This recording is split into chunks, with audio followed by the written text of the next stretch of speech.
Good morning, YouTube, Salsa Parlor people. You're watching The Obstacle, your Monday morning mug of... Give me an M word that actually would make this into a really good alliteration. I'll just say... Monday morning mug of... Oh, man, it doesn't matter. Hey, everybody. Okay, well, we're back here. I'm your host, Erickson. Just across from me is the Goku of comedy, Louis Michael. What's up, everybody? We're back on a Monday because I'm, in the studio. We're happy to be in the studio. We're doing good. How have you been, buddy? I'm all right. I'm actually doing pretty well. You look good. You look like you got a really good blowjob last night. Nah, dude, just slept well. That would put me to sleep. But you know what? I dreamt about it. Didn't get one, but just good sleep. Yeah, even your muscles look more pumped than usual. Like you just look like you are ready to take on the day. Post COVID, I'm actually starting to get I'm eating well again and I'm working out finally again. It take you a while to get back. Took me a while. Me too. Yeah. I was very annoyed by that. I was doing 6 days a week working out and really on top of everything. Yep. COVID came out. I was out for 2 weeks, and when it finally went away, I was like, okay, let's just get back to it. But it was slow. Yeah, it took a minute. After a regular flu or whatever, I'm 2 weeks of chilling, and usually by week 3 I'm back to it. Yeah, I know. With COVID, it took a month for me to get that first real one back. Over. Yeah. And then you go for some sort of 1 hour exertion, and you're suddenly like, wow, yeah. why am I so tired? Yeah, I even doing jujitsu again. I was a big part of grappling is breathing and containing and controlling your energy output. And dude, I was just gassing. People were. I'd get in a compromised position and people would just be working on something and I'd be like, I'm done. And what? I didn't do anything. I'd be like, no, my lungs are done. You really? win. Yeah. It happened a couple times my first week back. Are you still burning 3,000 calories a day, or is it Yeah, probably. Really? Yeah, man. But I think about it every time I look at my calorie count when it's just I'll reach 3,000 total. Yeah. If on a really hard day that I've really gone at it, and I'm just like, how does this guy do 4,000 calories every? I don't know what you do. I mean, so one, I'm pretty constantly moving. I only eat twice a day, and 2 physical activities lifting and jujitsu twice a day, usually 6 days a week. And then I'm also almost 6 foot. I'm 5'12". And I'm 185 right, pounds. So you're gonna naturally be burning more it's calories. Just, yeah. Doing a day I learned this when I lost the weight. Once you get a good amount of muscle mass to you, even if you're not moving that much, it's it just takes more to keep that muscle going. So, I gotta get that muscle mass. Yeah, just bulk up a little bit and then cut it. Yeah. But no, I'm feeling a little bit fresh. I'm feeling good today. So I'm slowly getting up there with this coffee. I really appreciate it, by the way, because I don't think I would have been able to do this. I'm not gonna lie, dude. I woke walked in and you had at Grim 7 Reaper. o'clock. It's one of those mornings where you wake up at 7 o'clock in the morning and you're like, oh shit, I'm on top of everything. Yeah. Checked my my portfolios, everything's up, I'm doing great. I go to Chick-fil-A, get my Chick-fil-A breakfast I do before I come here. I got here about an hour before the show was supposed to start, and then before you know it, was just like, Jesus, dude, I'm exhausted. Yeah, I've definitely had days like that. It's also, I don't know, man, my allergies been acting up, so I've been slugging through that. And you're here in Michigan again for the classic Michigan spring, where it's hey, flip a coin, any given day is going to be like this, and then within that day you could have 3 different days. It'll be rainy and cold, then it'll get kind of warm and steamy. I loved it here in winter. Wait, what month was I here? January or February? I can't remember. February. I lived it here in February. Yeah. I hate it here in April. Yeah. Well, because I hate it here in April during COVID. We're getting there, when it was snowy and there was no reason to go out. It was a great excuse just to be inside, enjoy the snow. But now there's no snow. It's kind of warm, and I go out. I'm like, oh, there's nothing to do. Yeah, there's nowhere to go. So you everywhere is opened except for Michigan. Yeah. Yeah. I mean, it's hilarious that you brought the hotspot with you. No, I came back to the hotspot. Yeah, that's true. Came back. That's true. I came back to you. Where You it all are. started, Yeah, you're the scientist that goes back into the zombie me. apocalypse. It's classic me. Be like, you know what? I'm gonna go back in there. You had your Resident Evil 1 where you just had to stay put in the mansion and do a bunch of puzzles to get shit done. You're like, all right, not bad. Right. Then you're coming back like Leon Kennedy, and you get back and you're like, the mansion's taken care of. That's fine. Let's check out the city. What's going on? Yeah, I know. Okay, so we already have people fiending for it. So let's get into money. Okay, so last week was supposed to be our money and government episode. We were very short on time because we both had a busy schedule that day. And not only that, though, but we also got very distracted because apparently in order to talk about money, we had to talk about race. So we talked about whether or not we talked racism. about government. We talked about government. Mostly spent a lot of time talking about whether or not white supremacy is a bad thing. Yeah, well, well done. I think we I don't know why tackled the it. case isn't out on that yet. I don't know why we haven't just all come to an agreement that it's pretty much a bad thing. I think overall. we don't It's have to say pretty much. I think we just say it's a bad thing. thing. We can say definitively. Yeah, that definitively I would it's a bad thing. 9 out of 10 people agree. Racism. Yeah, that 10th person's a white supremacist. Well, that 10th person's probably, that 10th person's like really racist. Yeah. Very much got a grudge. Fair enough, yeah. That 10th person is just like, what the fuck are you talking about? Like, So now let's get into it because we got time. We got our whole day ahead of us. I'm going to let you lead this inquiry, though, because I still don't know where to begin with it. Okay, so I'll start with the thing that gets my ears perked at like a bar argument or like a bar discussion about money. And hang on one sec. OCD moment. Oh, you got to take that.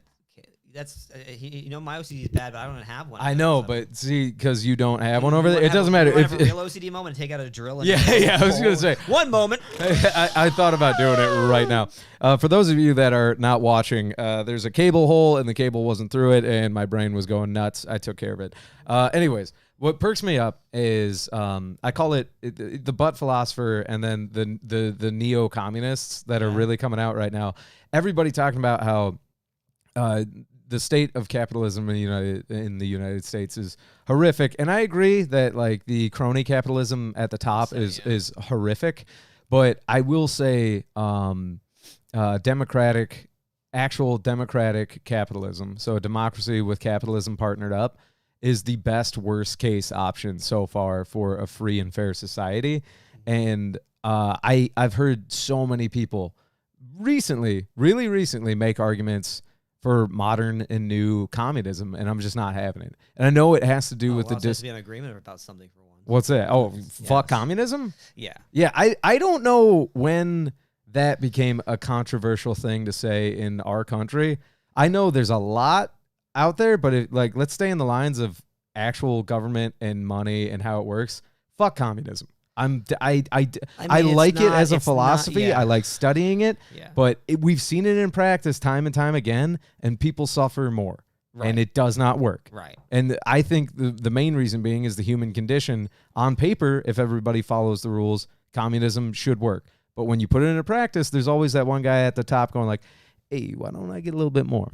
Well, that's the thing. Every system you create, there's going to be bad actors. There's going to be people who take advantage of the system. And what you want to try to do is make a system that's as strong as possible to be able to, A, find those bad actors and also be making sure that you can, get rid of them from the system. And I guess people have this idea that communism would, eliminate a lot of the bad actors and make it easy. Yeah, I guess the idea is that if the majority of the people are on the same playing field, that if the people who are basically in charge of making sure everything is equal get out of line, the people will band together and take those people out of power. I don't know how you can't even look at the last year and see how that's clearly not the case. Right. We've had tremendous amounts of not only government level misconduct and poor behavior with no real consequence to their actions, but people may be standing outside their mansion and hollering, "We want you out of office." But also we've seen when people get together how the government can use narratives that are pushed by the media to turn those people into the bad actors. It's like we're not all on the same page. In order for that to work, everyone has to be on the same page, and it's just unlikely that we're not. We have a constitution that not everyone's on the same page about. Yeah, I don't think a communist manifesto is going to be any better. Here's the thing: I've read both a couple of times, and so when you're disenfranchised, you're young, you don't have money, you don't have purpose. That communist manifesto hits, but it's just okay. This is my own anecdotal experience. Every time I've run across snow sports, yeah, right. What does snow sports have to do with this? I think he was talking about the winter, but I was like, I'll pause what I was just about to say about young communists in America to get into that for a second. Snow sports wasn't your issue. You like being locked in and having to work. I think, Sean, the big thing is he needs to get into some outdoor spring activities. But you don't look like a fucking canoe guy. No, I hate canoeing. Yeah. I hate outdoor things. You have like real climbing. Cat energy where I'm like, don't take this guy 100%. Near water. No, for sure. You don't look like if it's between theme park and water park, we're not taking you to water park. We got Zach putting up. So yeah, no, I was gonna say I without reading it, I think it's I already know him. Vietnam, China. Cuba, fucking those got to be the top 3. Are there 5? Vietnam, China, Cuba, Laos, and North Cambodia. North Korea. No, yeah, fuck North Korea. I know that one slips by because we don't know. Let's be honest, we all don't consider it a country. Well, yeah, North Korea is its own brand of fucking craziness. Right. I don't even think about it as a communist state. I'm like, that is a total dictatorial state. Like, but I just want to get this point out there about my personal experience with neo-communists in the United States is it's always somebody who talks about it, but at the same time, they come from a very well-to-do family, and it's the black sheep of the family. But I'm like, yo, bro, like... It's not in the black sheep of the family I see sometimes. Maybe, it's just... Maybe not, but it's like you understand, like, the reason you can spout off about UBI or how one for all for one, but I'm like, then you're also living off of... like a fucking not welfare. What are the things that rich kids have? The you mean a savings fund, a trust fund. It's trust fund communists. Yeah. I'm like, how the fuck are you a trust fund communist? Because they don't understand what it means to actually work for a living, and in their mind, they live very frugally because they don't have Lamborghinis, they don't have like high class BMWs. We're not talking about like Sweet 16. I got like a Jaguar for my birthday. Right. Children. That's the type of person, and they also tend to like lean very liberal, radical left as well. But like the hyper rich like that. But even just the middle class. Kids, and then this is what's kind of crazy is like our generation. Well, I think you and I are the same generation. I think millennials. Yeah. It's like we're both cursed because like our dollar power is worse than like any generation like the last 100 years. Yep. But we've also been kind of benefited from growing in like a generation before us that was able to capitalize on so much like industry that when we grew up with this level of like of lifestyle that just as a kid it's just so hard to understand. Like I remember so many times my parents trying to explain to me like budgeting and like the cost of living and the reason why they're so frustrated when I waste food and stuff like that. And it just doesn't make any sense because as far as you can tell it's like, well, we're always here. Like we're always in the house. I'm always going to school. We always have gas in the car. Right. So it's like you just think that there's these basic things that become so commonplace and expected that you think like, okay, I'm not asking for much. I don't need much. Like this is this would be sustainable, a comfortable living style. Well, they think that their lifestyle is not going to change if we go to if we start basically saying everyone has to have the same amount of they always think themselves if we start making it a rule to make sure everyone has the same amount as everyone else, we'll make sure everyone has as much as I have at least. Not the other way around. And that's what I would always ask people. Like I asked a girlfriend this. I was like, would you give up your 1-bedroom apartment if it meant 3 other people had a place to live? She's like, yeah. I'm like, then do it. Like just literally invite people to stay. Well, I have to do that. It's like, but that's what you're saying. You don't want that. Like you want air conditioning. Like, yeah, but air conditioning is just a right. It's not a right. Yeah, okay? It's someone has to pay for it. It has to be managed. It has to be maintained.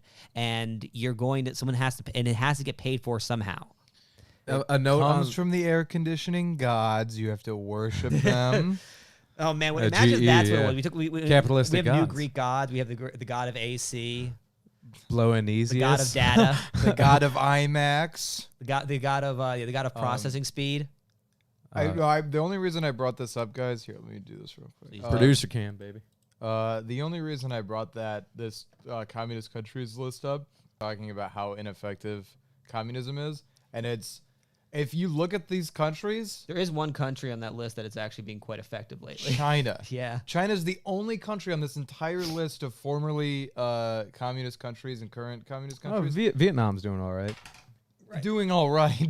But China, it's also China's actually significantly smaller. China's on its way to actually becoming a superpower, though. Like, it's actually they're But doing a good job of like outrunning us. China being arguably a more efficient country than our own. Yes. But China still has hyper rich people. China has Right. terrible living conditions. Like they're Well, that's the thing. Well, it's- China on paper, once again, Yeah, as a country, yeah. the people who are in charge are doing great, and the country itself is doing like in a lot of ways is ahead of us now. As far as like being able to like, also, have power, but you have to ask yourself: do you want to live in a world like that? Do you Also, wanna live in a who was country it like China? before Winnie the Pooh that was in charge? Mao Zedong? No, not Mao Zedong. I think it was Goofy. Yeah, Goofy. I don't Maybe know. it was Donald Duck. I don't know. The leader of China before Xi Jinping. Oh, I think it was General Shao. General. His chicken's incredible.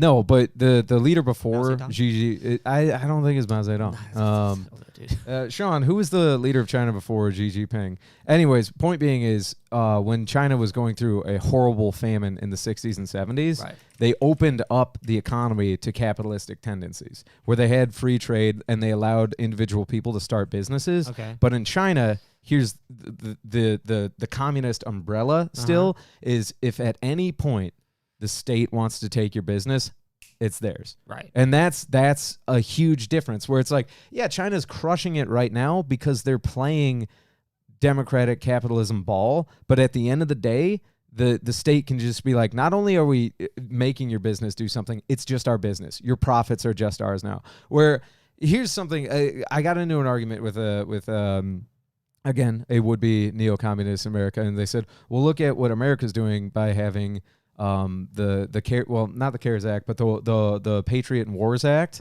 where they're like, oh, they're making Hu Jintao. Hu Jintao? I don't know if that was it either. Zach, keep going back until it clicks. I will say that guy's got some baller glasses. Those aviators.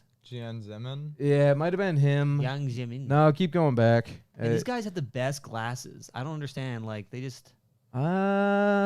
don't give a fuck. They These just are wear- all the People's Republic. I guess. How far back were you thinking, I don't Lewis? know. All the way.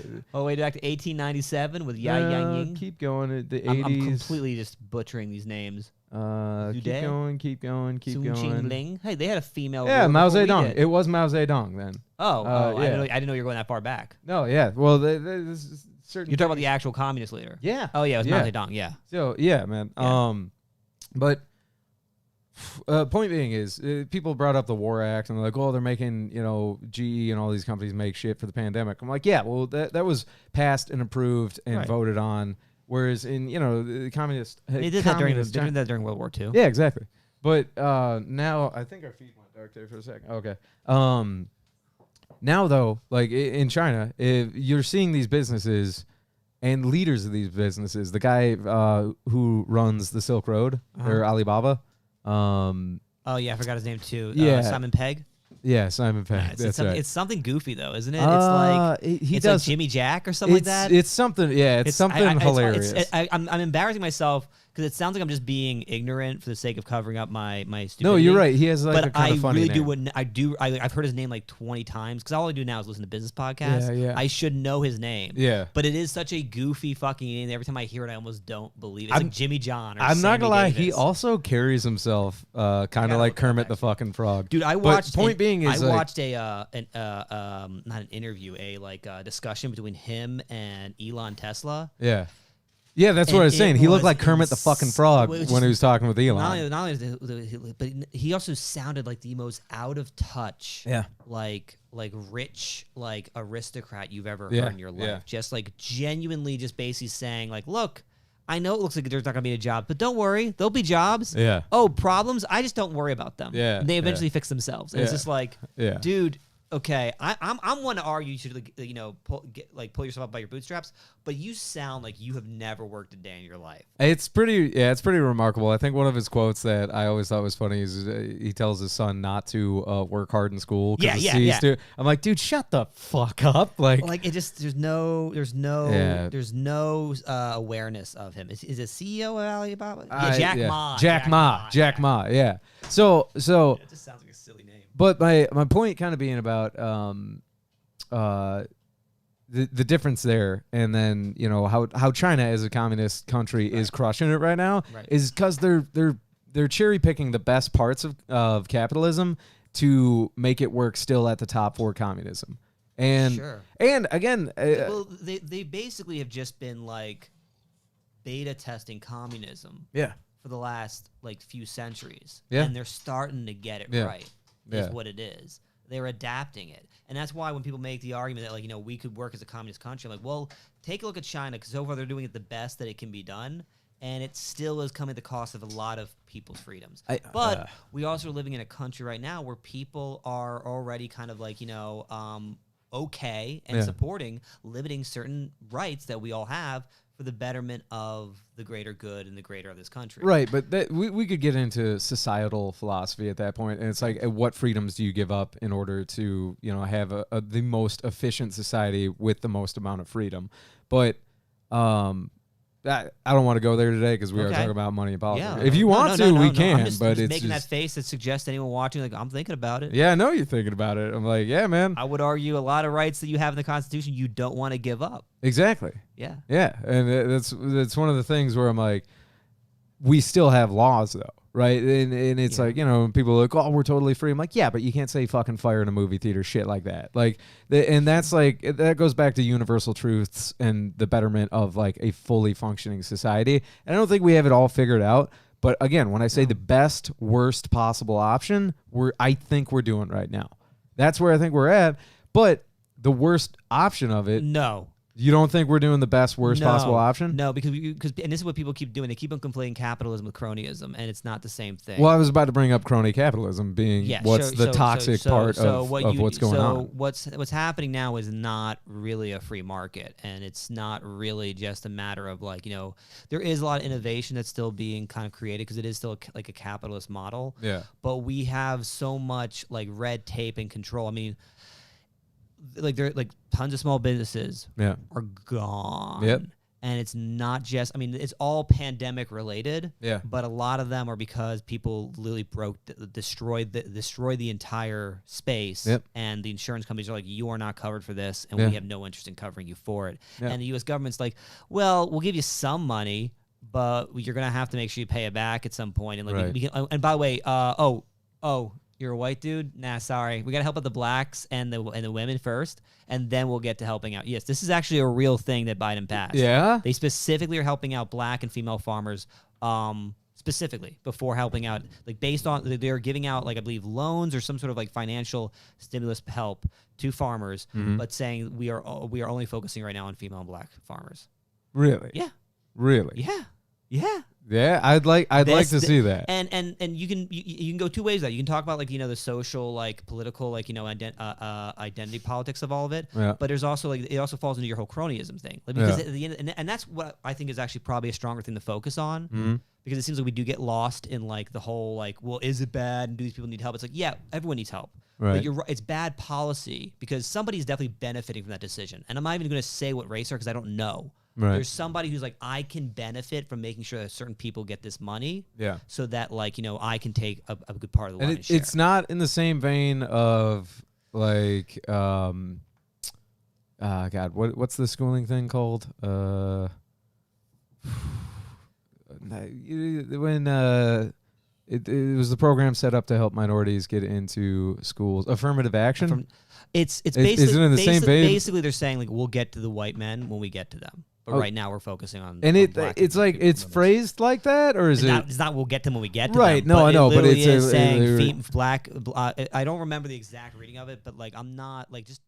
Take me at my word. I know. I would. I'm not. No. I'll look. That's the way I remember interesting, was and I want to blacks, look women, into it. and other marginalized groups. Basically, but the subtext was like, we are going to focus on people who are not white dudes. Okay, and like, it doesn't go by impoverishment levels either. First the first is you have to be at a certain impoverished level. Okay, obviously, okay. That's the thing. It's like you have to be at a certain. You need a certain destitution. Okay, but okay, once you pass that line, okay, are you white?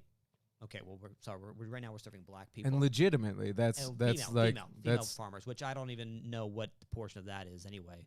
Yeah, I gotta imagine that this might be one of those. I'll be honest. It seems like a virtue signaling bill because it's gonna be not as many. Well, it is a virtue signaling bill, but it's also it's designed in a way to create this illusion of like America kind of doing kind of like reparations and trying to balance the scales and create a more level playing field for a marginalized group of Well, people. Okay, so here's what I want But to. it's damaging because you're creating a more sexist, racist system by doing it. Right, but I want to go back to what you were saying is who benefits from it, and that's one of the I think the main things where our that's my- cockamamie conspiracy would go is like who at the top business wise is going to benefit from this. Politicians and government people benefit from all this. Right. But the House of Cards and thing, right? corporations. So exactly, and then again, just the lobbyists or whoever jammed this through got it going, and then also, I think one of the craziest levels of hypocrisy we see is identity politics for the sake of capital gain. Yeah. Where it's like I think that's a thing,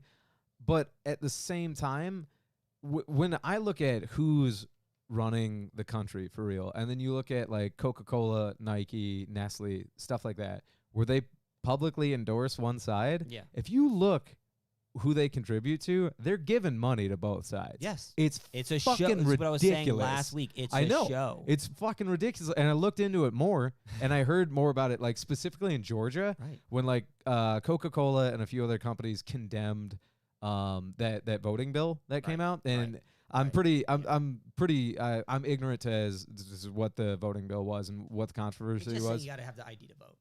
Okay.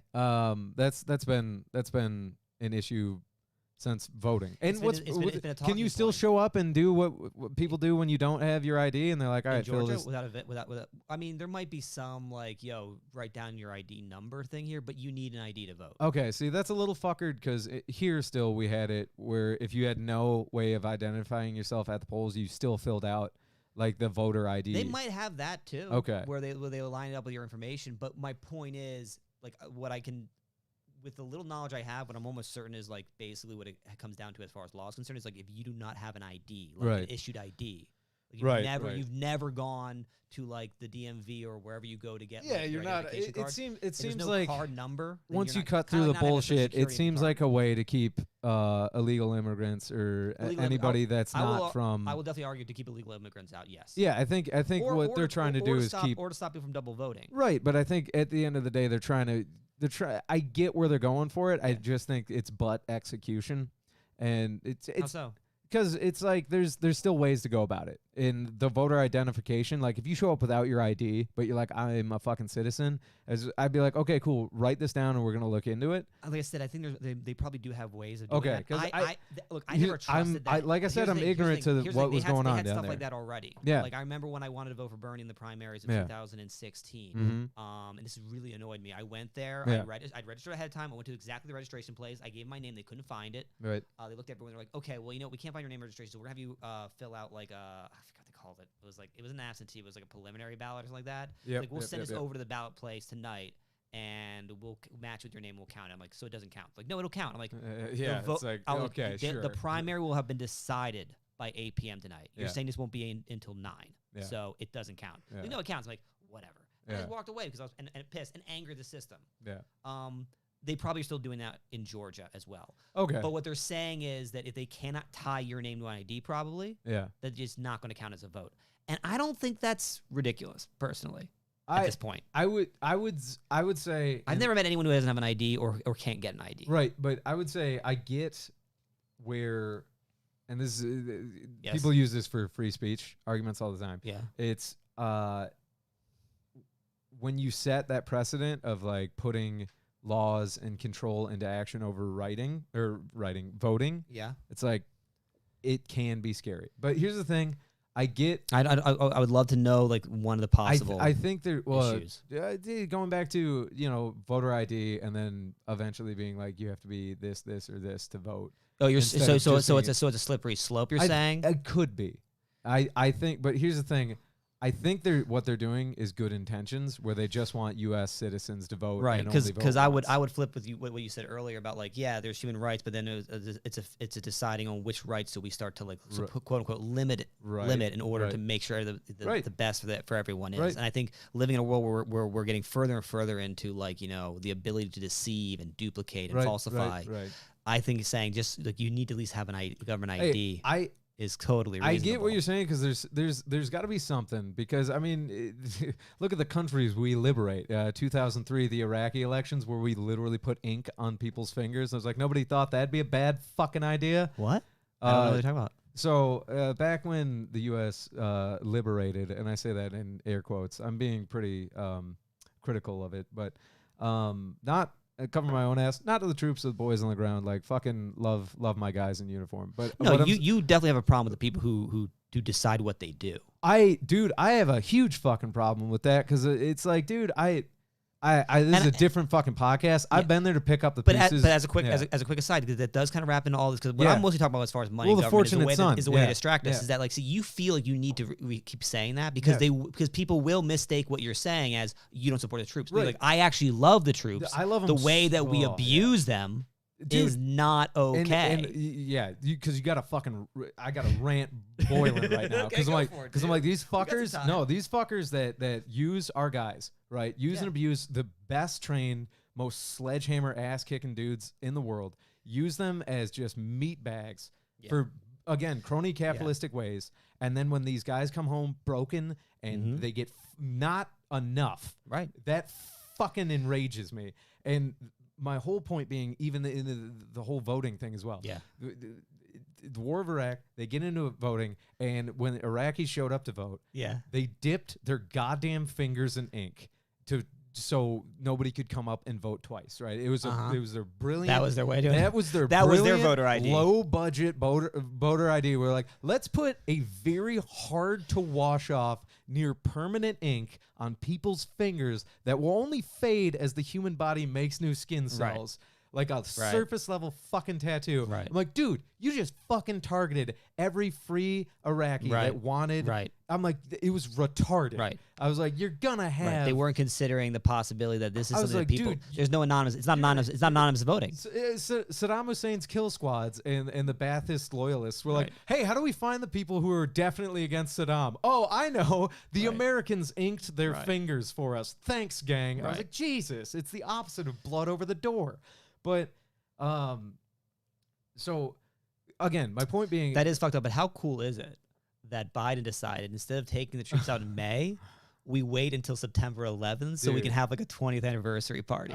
Isn't that cool? It's like, think about the guys who are going to die between May and September and how patriotic they're going to feel knowing that like it was worth it so that we could have like a really like meaningful anniversary. Here's what's the sad thing about that, right? Anytime... That wasn't the sad part? No, it's all sad. Yeah. But anytime they announce a troop withdrawal or that we're leaving, yeah, man, you get that tactical retreat where people are dying. And I remember when I heard that from the Biden administration that they were pulling the troops out. I'm very conflicted on this because it's like anytime you just say we're pulling the troops out and we're done. I remember waking up, reading that, and watching articles on or watching news reports on it, and just thinking like, okay, America just lost another war. Like it's I hate to say it, we lost at the moment we went into that war. In Afghanistan, there was one way to win. And that was when you had the 12 strong going in there, fucking shit up and being like, we're here for one goddamn reason. Okay. Let's kill bin Laden. Yeah. And back when that raid happened, I was like, yo, we're done. I don't know why we stuck around because it's that Charlie Wilson's war shit where it's like, now we got to rebuild the country. No, I think the next time America's fucked with in a terroristic sense and we're like, we got to go kill that fucker.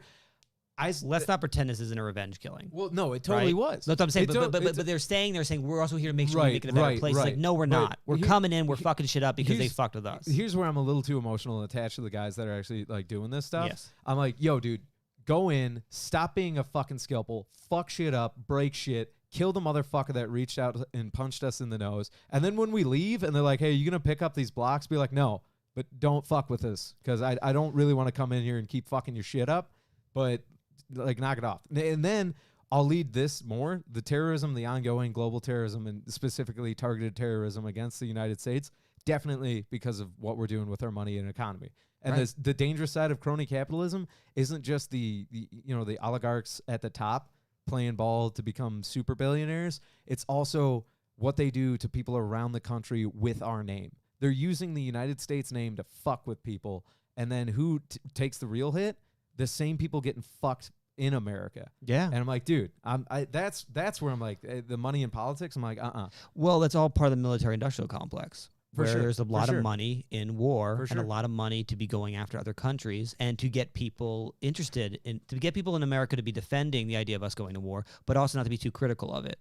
And that's why I guess I get very frustrated why when we bring up stuff like that the media talks about inside our own home country, to get us attacking each other. I'm like, well, what about like the way that like we still live in a pretty peaceful country compared to other countries, and we're sending our patriotic, very hardworking individual army people out into the world to fuck their shit up, and we're losing them. They're getting killed. People are losing their husbands and their sons and their daughters now.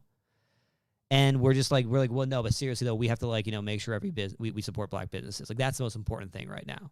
See. Okay, that's that identity politic. Though, My again, point is that we get okay. I'm not talking about that specific thing. I'm just saying I was the gonna way say, that tying those together for me. well, I'm just saying so the media decides what we're talking about. Mm-hmm.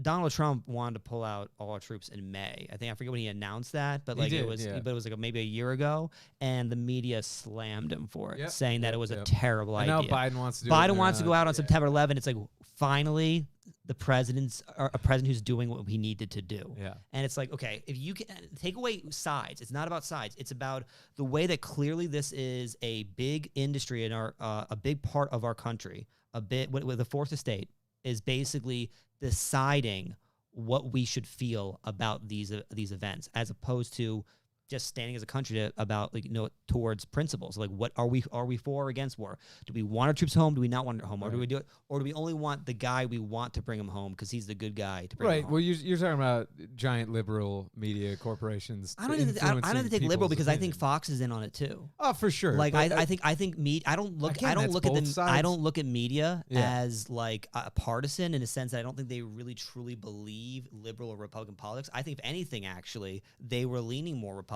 during the Clinton administration, basically playing ball with the Republicans. You got it. You got it.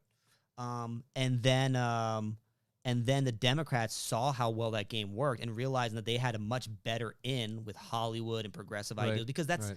art's going to obviously be more lean progressive. They were like, we can definitely start to like benefit from getting control of this dragon, and they did. And now Yeah. we have like so they lean liberal because that's who's playing ball with them the most. Right. That's who's working with them so much on political campaigns and accepting funding and also giving them what they want. And it's just a really good marriage. Yeah. But when you take away the politics of it, it's still just a matter of like money is driving the narrative in this country, and I think it's what causes a lot of pain and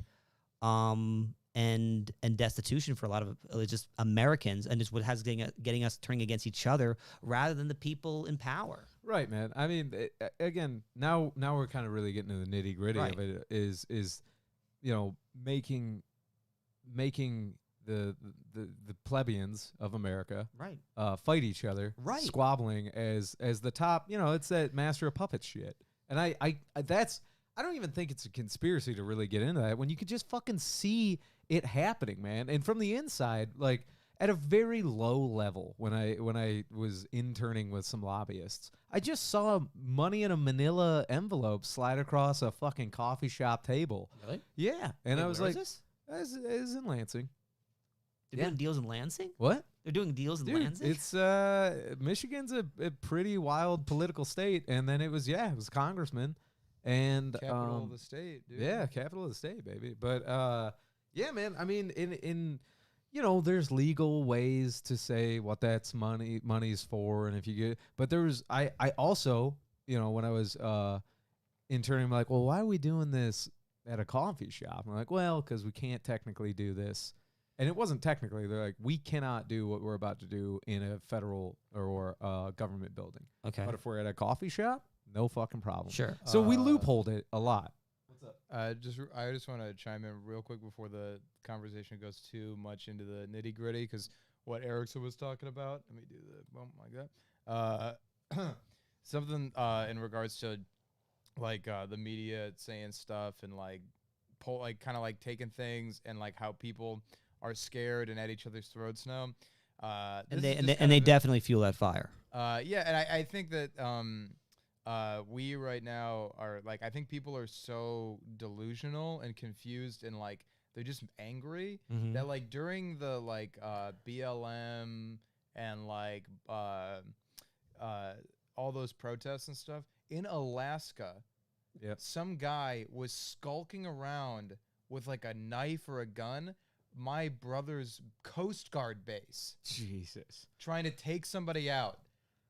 Well, I And- think the psychopathy is going crazy. I feel like that's okay. Well, to hear about like all the BLM protests and be like, I want to be a part of this, and then target the Coast Guard. Okay. You know what I mean? I'm like, Well, what do wait. you- Were they able to get him and he actually said this isn't for BLM, or was it just like, was I it just don't- something, I because have could no have been idea. somebody who's mentally deranged, is taking advantage of chaos and like, getting That ramped could also up. be it. I'm just like the timing of it all, where I'm like, that's somebody who just doesn't get it and just doesn't understand why people are mad. Yeah, Zach, I think what you got there is just a guy who's like fucking ready to lose it, and he's now like, okay, But there's a reason to It's go a on. good example of how I think quite a few people in this country, like the Oh mental yes, state no, I they're totally in, agree. Like, where and- I'm like I think all it took was some public protest for this guy to be like, time to go kill a Coast well, Guardsman. and that goes back to what we were talking about last week with like Charlottesville and Yeah. these, like, it's like you can have like white supremacists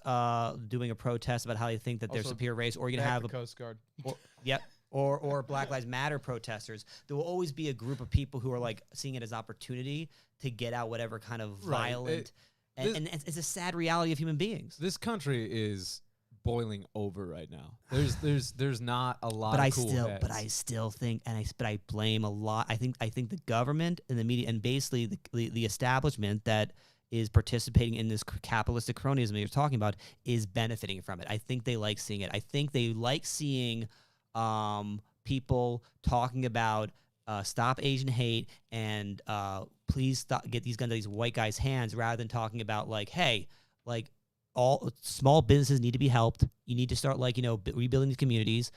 Don't call everything infrastructure. Stop calling everything racism. Let's figure out a way to actually make sure the communities are being built up Right. and actually start making some actual action, rather than just saying having Nike pay $16 million or whatever price they did to what's his name, the football player who took a knee, and then trying to sell us some Air Jordans.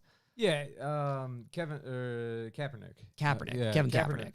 Well, no, okay. Again, that's a business being a business. Somebody there was like, "Ooh, Sure, we're gonna Nike can do lose money on Nike this." can do what they do, but the fact that the media doesn't like in any way, shape, or form talk about, I don't know, it just always seems slanted. And I feel like, I guess my biggest problem is mostly with the media. Well, you said it earlier. You What? know why it's slanted? It's because a They're liberal profiting. slant. They're profiting. Well, Well, no, they're yeah, but you not said a in. They're liberal profiting. slant. Well, And I yeah, said they're that's making only, so much that's only goddamn coming money. because now they profit from liberals being in power. Listen, I think, I want to say in good business ethics, and there are businesses out there that are still very much ethical instead of just for profit. But I think Not saying at the there end of the day, man, I look at a company like Nike or Apple, and whenever the fuck they're like, hey, we got to do the right thing. I'm like, hey, you have little kids in China making those fucking shoes. Right. So I'm like, anything they say, I'm like, crock of shit.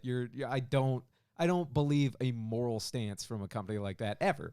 But I kind of want to segue back into the money and power and Yeah, what sure, Sean Murray bringing up here. What did Sean Murray say that got retracted? Did he say shit about Jack Ma? Has China already got its hands in YouTube? I don't know. He took it back. They're already. He took it back? Okay. They're coming to kill you. But so Sean chiming in there. We got Elena talking about money isn't real, but the construct of like the Federal Reserve and how much they've printed, and something you brought up earlier too. And I don't know if you were going to touch base on it more, but you know how like all these small businesses are gone and things Yeah. are leaving. But who's always going to weather that fucking storm? Those mega Corporations. corps, right? Right. And what do when those business fronts and homes go up? They're like, fucking fire sale, buy it all. And every time we see a bad depression like this, a lot of the people in the middle get fucked. But the people at the top that can weather it and then buy when shit is on sale, they come out richer than ever. Because Right. at the end of the day, it's like, yeah, middle guy can't afford, the storefront or his house anymore. But guess what? Megacorp can. Right. And I think the mega corporation doesn't give a fuck about the inflation or any problems that's going to happen with the reserve, because no matter what, they're still at the top and they're acquiring more assets, more land. Well, they've got more capital to also survive drawdowns. So if they do make a mistake, they can weather it. And also, if something big happens at the financial level, like the housing market crash of 2008, right. 8. about to say 18, the government may very well bail them out, and they do Right. pretty much. I mean, there was a lot of conversation about PPP loans when they first got distributed. Yeah, That yeah. majority of them went to companies that didn't need them and once again didn't even use them for what they You were talking for. about right now for this pandemic? Yes. Yeah, But I that- think that's but why you got that's the guys like first round Dave of them. Portnoy making fucking grassroots save our own fucking Right, businesses. and we can, and I think it's great that we have people like him. I mean, there's a lot of great people out there who are entrepreneurs who have billions of dollars that are trying their best to make an impact that's Right. positive for the world. And that's why I work hard to follow those people, and learn from them, and try to see ways that I can emulate their behavior. Yep. But I meet a lot more people who are stuck in the like just the loop of the like the grand narrative of this country about Yeah. being like men are evil. We need to take guns away from people, if not just straight white dudes. We like it's like the country's racist. Republicans all need to fucking die. Republicans talk. I hear that. It's hilarious. It's hilarious how every time you shift, and I'm like, yeah, there it is. What do you mean? It's just that as much as you think there's a liberal narrative going on in the world, I don't know if you realize No, how but much I'm a saying, conservative narrative comes out of you. Well, It's I mean, it's just that- the that- funniest that's sides because you bring that's- up. Well, Where you go, everybody, not just white guys. You want me to talk about the Republicans and how they don't play No, ball? Because no, like fucking no. Ted Let's Cruz, stay- Ted Cruz trying to leave to Ted Cruz fucking Cuba fucking after his sucks, entire yeah. state went out of What an power. asshole. There's also something else I saw the Republicans did last night that I was just like, Jesus Christ, man, they were all so fucked up. Yeah. And going back to what I was saying in the first episode, I'm saying these narratives, but once again, you have to understand that these narratives, I don't really even see anymore as liberal or Republican. I see them as just part of the distraction that both Republicans and Democrats play in. Right. I've heard some very valid arguments that there's like Republicans are on the back heel and they're like the underdogs. But when I watch them, I'm like, They're fine. I'm like, these guys, like you'll see clips of them like fucking Ted Cruz or somebody else. There's like a Republican senator who was like pounding fists with like Kamala Harris as they walked through the chambers. And you're just like, these guys are all friends. They know, Like, when the cameras aren't on, like they're fucking partying. They only care about winning in the way you care about winning a cafeteria lunch battle, where it's just like we all at the end of the day are still going to graduate. Right. I just would like to go down in history in this particular moment as a winner. Right, But we're right. all going to Harvard after this. We're all going to go to the after party. We're all going to get laid during prom. Yeah, it doesn't really matter. And that's what I'm saying. The narrative, I don't really say these narratives with an idea of like, oh, this is like the way the liberals are trying to brainwash. I'm like, no, this is the way the government and the media are working together to make us focus on Right. conversations that I just don't think are as fruitful or helpful as larger conversations that we could be having in this country about like what are policies we could create that take care of the actual disease, not the symptoms, but the disease of like poverty, financial inequality, small businesses basically not being able to survive. I mean, it's like I'm not even sure if I really how I feel about it, but like we gotta like. We're running very quickly towards a situation where Right. like your grocery stores won't even exist anymore. So I've got two. They'll all be Amazon shops. I've got for sure. I mean, no, it's the movie Wall-E where it's just the one mega corporation. Let me just add this owning one thing everything, because but- I'll make an anecdotal and personal. Like I had a small business for the pandemic. I was going to ask you my, about California. It was so. my first small business. It'll be my last small business. Yeah. Because aside from the fact I didn't enjoy very much the experience of the pandemic, especially, but even Yeah. before then, it's so not worth it. Yeah. It's like you have to really have you have to basically have a sick mind where all you really care about is building a business. Right. Like I go into small restaurants now Yeah. and small businesses and I look around and I'm like, how do these people do it? Because this looks like Man, because most of them look miserable. I love the idea of starting a business. I mean, we're technically When in you one do right it, now, we'll see but- if you like it. And if you love doing it, I mean, and you do seem like a guy who really likes being like the boss and being able to run the show. So good for you. Maybe you'll enjoy I just it. like My here's the point thing. is- I like building something, and if I can build something But good that that's the helps thing, other people, and I love building stuff too. Yeah.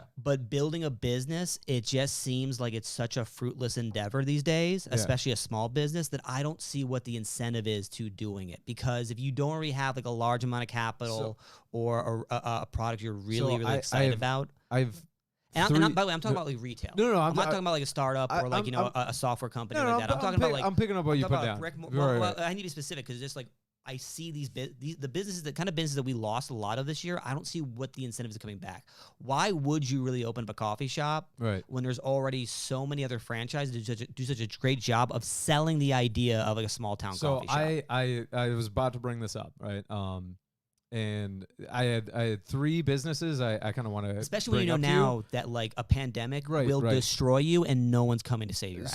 So I've got 3 business ventures, and then I'll compare it all to Salsa Parlor as well. But 3 small businesses I look up to that are very local and I like is, the first one is Bango's, and it's our buddy Will and Aaron started a food truck. Oh, that's your buddy's truck. Yeah, Bango's is our buddy's truck, and I just love it. And because the food's fantastic, but there's also a vibe and a culture around it, which I like. And then another business I like is Magic BJJ, my coach's jiu-jitsu gym.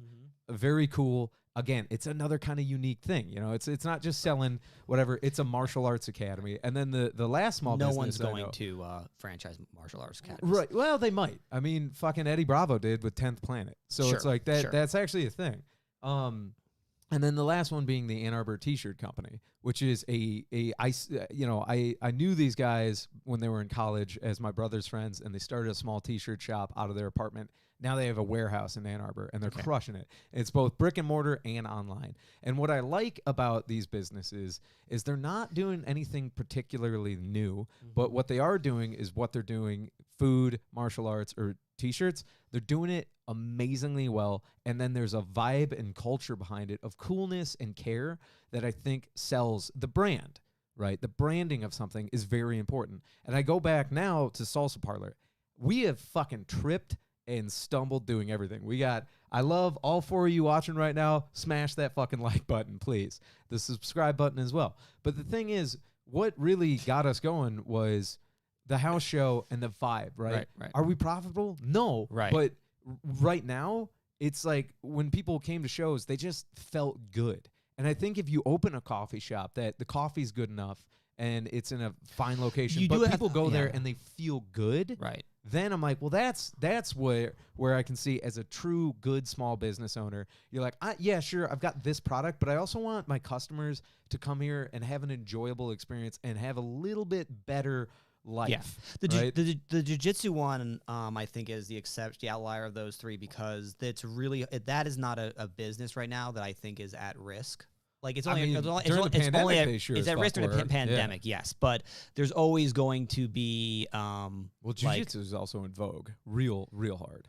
And I think rock climbing is coming back pretty big in a way that like makes me feel like I'm just following a trend. But my point is those are specialty kind of like operations where like you can't get that service by purchasing off of Amazon. Right. There's no way Apple Fitness is going to start offering jiu-jitsu lessons on your phone. Yeah. So that's also once again someone taking like their athletic skill. Right. And I would almost say like Eddie Bravo obviously just saw a great way to capitalize off of his brand. Yep. But I would argue that if those teachers could make a living just being a pro fighter for their life, they might just go that route if they could. Probably not, man. They you just really destroy your body. I've talked to my coaches about it. And you have competition black belts, and then you have black belts that just enjoy teaching the art. Okay, well that's great. And that's a business. But the t-shirt one and the food truck one. The food truck, I feel like that's the only future for most people who want to start a restaurant. I don't think it's going to make sense. Like he's lucky that they did a food truck as opposed to opening up a restaurant, right? Because they would be totally screwed. They did it because they wanted to get a brick and mortar spot to start a comedy club, and it wouldn't have a kitchen. So they're like, "Fuck it, let's start a food truck." So wherever we start this comedy club, we can also have a kitchen, right? And then it just kind of pivoted and crushed it.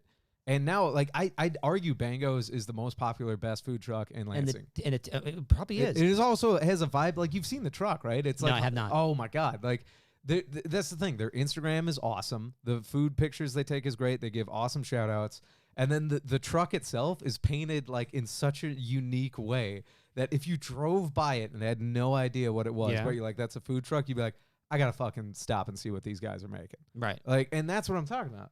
Yeah, see, there you go. Okay, I'm gonna be honest. You kind of oversold the truck to me, but that's it's so nice. It's a nice truck. It's a nice truck. Come on, you drive by. But there's no way. There's no way I would pass that truck and be like, I don't know what this is. It's clearly a food truck. That's clearly a food truck. That's what I'm saying. They every food truck looks like a wacky racer. I don't know why you made it sound like it was gonna be something. I'm gonna say when you drive by though, I honestly was expecting like Superman spaceship is what I was expecting. Oh, like a. Well, you just think when you see this truck, you have no idea what it's doing there. It's like, well, that's clearly a food truck. Like you know, it's a food truck, but you gotta be like, what the fuck are they? But what kind of food is it? Exactly. exactly. You're gonna pull over and be like, It's what do you breakfast, guys make? lunch, and other. It says it right on the truck. I know and what let me it is. tell you, they're fucking crushing that other. I'm sure they're doing a great job, But- and I see, and you are right. I guess there will always be people who are passionate and want to create small business, and God bless them. And that's the thing. If he's really, really enjoying it, then I guess maybe with my anecdotal story just kind of taught me that I just don't enjoy owning a business. Right. Well, With your t-shirt guys, with your t-shirt guys, fucking business as well, because you did. I'm not even gonna say it was hard. I'm gonna say because I think it's actually very easy. I got very unlucky the timing, but I think it's very easy to open up a small open mic comedy studio. Right. Well, how you know what? I kind of want to table this. Well, no, if we can get quick, because I do want to get back to the money and government stuff. But the Comedy Project, that was the name of your business. The Comedy Office. The Comedy Office. No, my bad. So what was your main way to make money? Open micers coming in and buying stage time. Buying stage time. Yeah. Okay. See, very low overhead. No. I believe it. Salsa Parlor started a business because we had a company, and it's a hilarious aside I don't want to get into, that offered us money to make 6 sketches for them. And at the time, I bit off more than I could chew because I was like, well, fuck, if we're working with a real business, we should probably business up to cover our ass, this, that, and the other thing, and the LLC for legal reasons. Right. Now it's just, we kept it going because I'm like, fuck, it could morph, and I like what we're doing now, but I'm like, if somebody came to me and they're like, how are you going to make money right now? I'm like, well, we can't run shows for profit right now, which sucks. And as far as our broadcasting abilities, we've got everything except, we got to keep going and build more of a base. Right. But, so I started the LLC for legal reasons. But when I see businesses that have that, like, this is exactly what we're going to do, like, we need to sell sandwiches to make a profit, I'm like, cool, but they better be real fucking good sandwiches. And then on top of that, it better be a place people want to go to. Right. And no, I agree.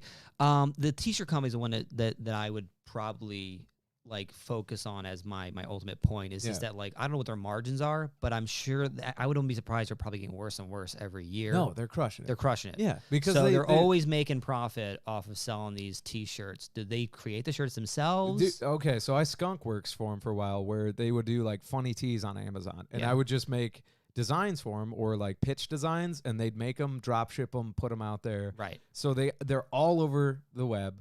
They're crazy good at having search optimization. They also do custom orders. Their sales department goes out and finds, teams or companies that need t-shirts for the softball thing. It's like the Dunder Mifflin of making shirts. I was taking anecdotal experience and applying it, but that's good. That's good to hear that that there's still opportunities. I guess it's not so much that it's too hard to start a business; it's that the model of businesses are changing. Right, and I still have no idea why I don't own a restaurant. I really don't. I don't see any value. I don't know how. I want to meet someone who the restaurant game is. I want to meet somebody who's not Ramsey level obnoxious, who likes running a restaurant. Yeah.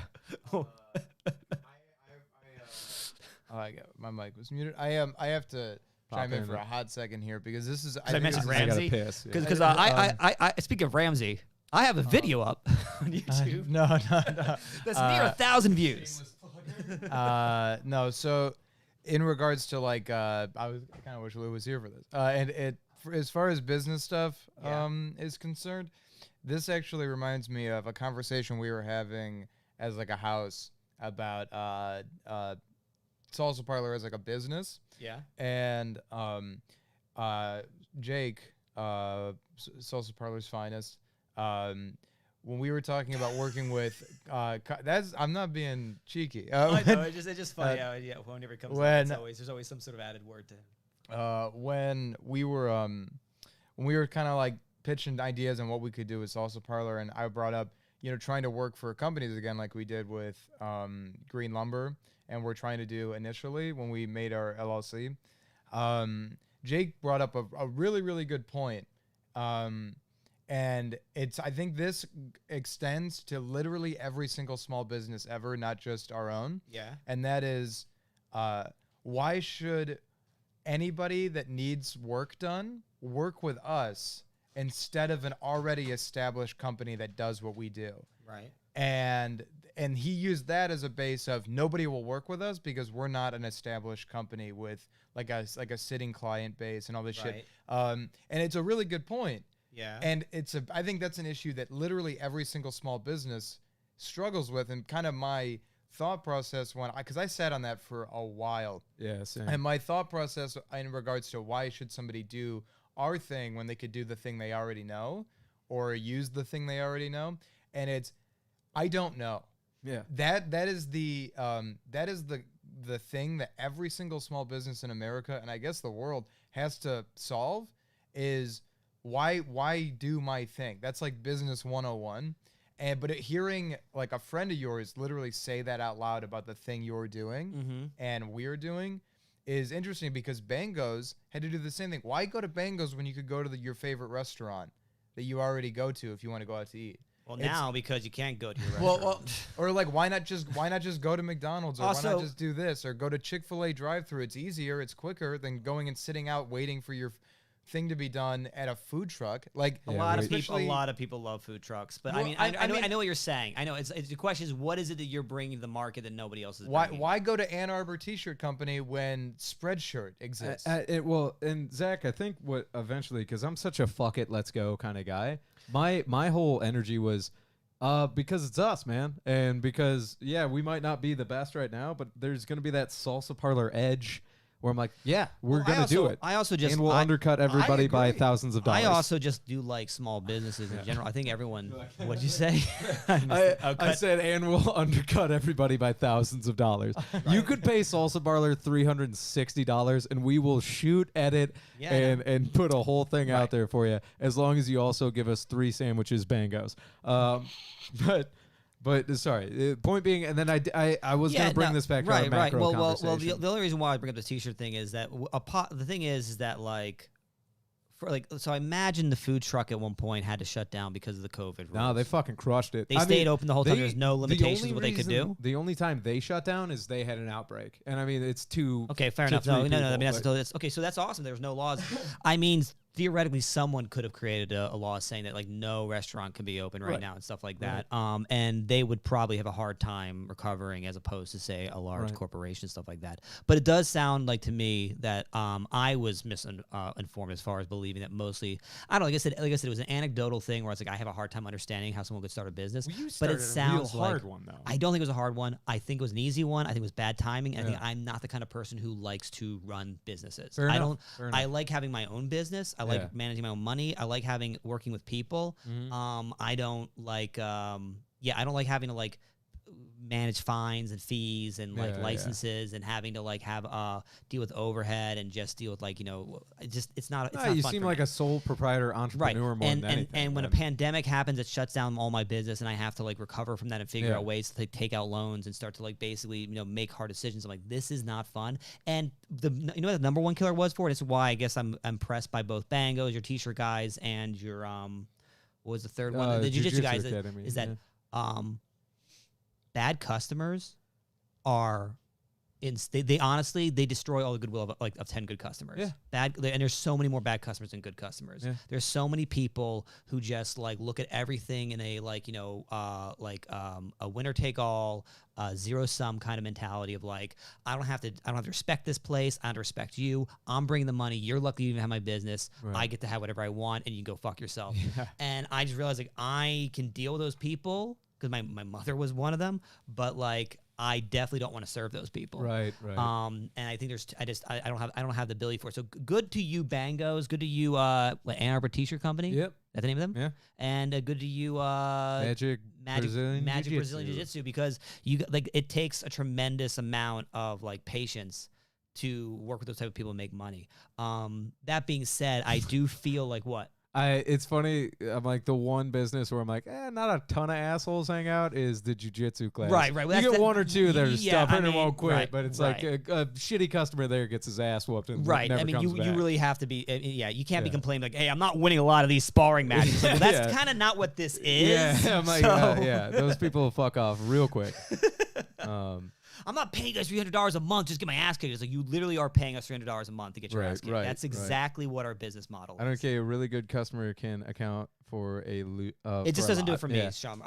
Everything I'm saying right now is anecdotal. Bringing it back to though, like the way businesses. Those are three very inspiring stories to hear in this pandemic and in this government and in this current climate of our country. That makes me actually really optimistic. I guess I wish we focused more on stories like that. The three people you mentioned, I have no idea what their race, gender, or creed are. I'm just excited to hear about three businesses that are thriving. Dude. And I guess I wish we talked more about conversations like that in this country rather than being like, okay, well, does the jiu-jitsu place have at least 50-50 women? Like, I don't care. It's not as important because I want everyone to feel like no matter what they wanted, what their gender, their color, their creed, they have an equal opportunity to succeed and flourish in this country. Right. And I think we're closer to that than we ever have been in a sense that like, everyone in our financial sphere, everyone at our level of income has about the equal opportunity regardless of race. There is more opportunity though for the nobility class, the people who already were born into like, high level, Riches. Those people have a tremendous amount of opportunities than Yeah. we do. And that's the kind of thing I wish we focus more on. Right. I think that comes from doing things like changing the education system, changing the police system, changing the way that and honestly, if we want to get a little topical here, maybe lessening the amount of migrations we have inside this country at the moment because the things that no one talks about. That's hilarious because I'm like, you're fucking what? All right. No, because I just get L.A. Yeah, I know. Dude, Snake Plissken over here escaped from L.A. Get to fucking... No, because... Dude, we should have dressed you up in an eye patch. That and would be black hilarious. trench coat. That would be, like, Erickson, where are you from? I got out of L.A. Yeah, the funny thing is it would have looked so... It would have been 100% cosplay. You dressing up as Snake Plissken for Halloween made me Okay, I'll do it. hilarious. Short snake. Yeah. Call me short snake. Short snake.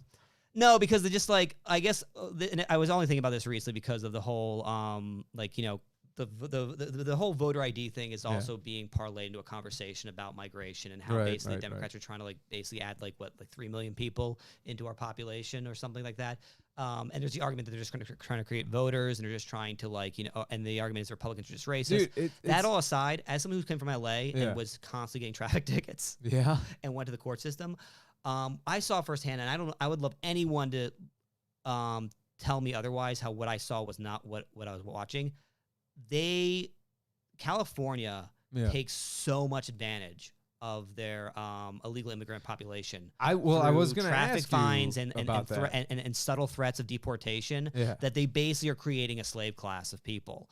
And stuff like that, I just don't think is healthy for our country. California scares the shit out of me, and I was going to ask you. Well, don't be too scared because it's going to fall underwater in about another 10 years. Right. Well, sure, but what scared me though is again, God, I hate that state so much. I'm just realizing you're seeing the extreme end of one side. Like California's been blue for 50 years now. California is insane. Yeah, it's I don't even consider it blue. I consider it like black. Like it's on its own other level. Dude. Okay. It's got a whole different spectrum of color. But what they literally make their own rules. But what's crazy about me is like you're seeing everything policy wise is to pull impoverished people up, but all I see is more and more tent cities and more people. On paper, it's like, all right, let's help these people to get back to it. They say to pull them up, but what they really want to do is just keep them sucking on the titty of the lowest rung. They want to make sure that they're stable. Right. They want to make sure that you can be as poor as a human being can be, but still alive, and still able to serve their machinations. I just don't think it's like I think there's when you live in a country that's all about capitalism and people being able to innovate and grow and basically move up a level out of their caste system. I think it's not a very good I don't think it's a very good place to be. I want to get into the craziness that is like China. It's not though. It's not. I would not even consider it red. I really think California is like. I really think California is like. I mean, it's not. It's got it sets the tone for a lot of liberal politics. But that's the thing. I don't think they go like, what would a Democrat do? They go like, what do we want to do, and how are we going to sell it to people? And they do it. They just do what they want to do. So, okay, we can go back to the California experiment here in a little bit, but I want to bring it back to that macro money right. we've been talking about. Well, money's a big part of that. Right, exactly. California especially. Dude, California it makes crazy amounts of money, and then I'm like, where the fuck is that going? But kind of coming back to it because Elena and we pinned it now because it's a funny thing to Money isn't real? Yeah, to get something going at a party. Money isn't real. Ever since we left the gold standard, and now that we see that there's crazy inflation going on, oh god damn it! It's not crazy yet. It's not even crazy. No, it's coming, but it's starting. We're just starting to see inflation take over. Okay, and set in. But what the fuck is the date? Gas right now? prices will go over $5 a gallon, and that's when we'll start being like, what the hell's going on? 19. All right, yeah, I don't know. I got a weird text about something that 420's happened tomorrow. 2 days ago. 420 tomorrow. How's Everybody that? blaze it up. I want to know. But okay, here's something, and this is a kind of a butt thought I have, but people saying money isn't real. We're not on the gold standard, any of that. What is the United States currency backed on? And Yeah. I think the people always say, oh, it's backed on. It's a G bill now. It's a government bill. The dollar's worth what it's worth because the government says so. Because the government will always have your back. It's backed by politics. To which, and this is now my cockamamie conspiracy, the dollar is backed by the U.S. bullet right now. And I mean that in the sense that it's backed by the military and it's backed by our government wielding economic force and military force around the world to be like, yeah, this is what our dollar's worth because we fucking are in charge. Yeah. And I think that to me is the scariest goddamn thing because, you know, when the empire falls and you don't have your legions, you got dick for what's going to especially if it's illegal to have a weapon that can carry more than 10 bullets and fire one at faster than a second. What's wrong with telling people they can't have that? Well, if you're saying the money's backed by the bullet, it's backed by the U.S. government bullet. Right. Yeah. And your government now is basically making it so that you're impoverished and almost a working slave in their country, and it's also illegal for you to own a weapon to defend yourself. How do you overthrow that government? How do you stand up to that government? Here's the thing. When the empire falls, it's going to be the barbarian hordes outside taking us down before anything else. You think, wait, what do you mean the barbarian? So you think other countries are be coming in here? Abso-fucking-lutely. We'll crumble on the inside enough that it'll be time to attack. That's how it's going to go, man. That's an interesting theory. I mean, I can see what you're saying there. And so, do you still want a weapon though, so you could fight that horde? I've got tons of weapons. I'm fine. I know you're gonna be fine, but they make it illegal for you to have like half of those weapons. All right, so I don't want to fucking slip into a Second Amendment thing here because obviously here's what's fucked up about the gun problem in America is there's more guns than there are people. Good fucking luck. I'll just leave it there. We fucked up so many times with gun laws that I'm like, good fucking luck. That we can, we'll talk guns next week if you really want to. Yeah. But my point being is. The dollar being worth what it's worth solely because we're still powerful enough to say what it is. And I'm terrified for when that really wavers. And you're talking about the emerging superpower of China, and China's currency going to probably be the world reserve in 50 to 60 years unless crypto comes into play in a big goddamn way.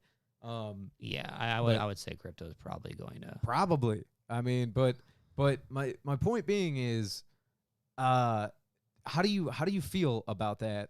About the bullet-backed bill, or do you even agree with that? The bullet-backed bill? Yeah. The bullet-backed dollar. Bullet-backed dollar. Yeah, I think there was a bill that was like saying we want to back the dollar with a bullet. Is that okay? And everyone's like, yeah, let's push that through. Yeah.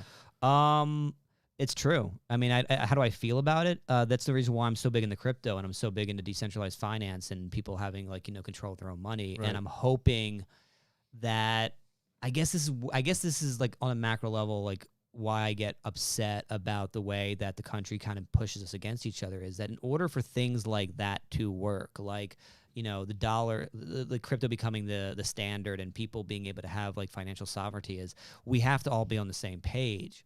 There's that old about money or well in general, but specifically the dollar. Yeah. Like you're right. It's backed by the bullet because there's enough people who are afraid of dying for what they believe in that they will pretty much rat out their neighbor to make sure that we enforce this rule. I mean, that's kind of how it works. Is like think about all the people like when we started doing COVID, the people who were ratting out like people who weren't wearing masks, like calling the cops on them. I think that was more of a California thing. Yeah, but either way, sure. But like I said, it's just like it happens. there's that old idea that like if we all just said we're not paying income tax anymore, Yeah. there's nothing they could do. Yeah. The IRS, the only reason why we all pay taxes is because not enough people do it, that it's not manageable. Right. That it's not unmanageable for our country to enforce that rule. So it bothers me, but what it comes down to is just getting enough people to basically say, hey, like, I don't want to be stuck to the American dollar. I want to be able, I'm done basically having this this inflationary bill that becomes worth less and less the more I hold on to it. And that the only kind of interest I get is like 0.2% from my bank, Right, or right. maybe 0.4% gains by putting it in bonds or whatever.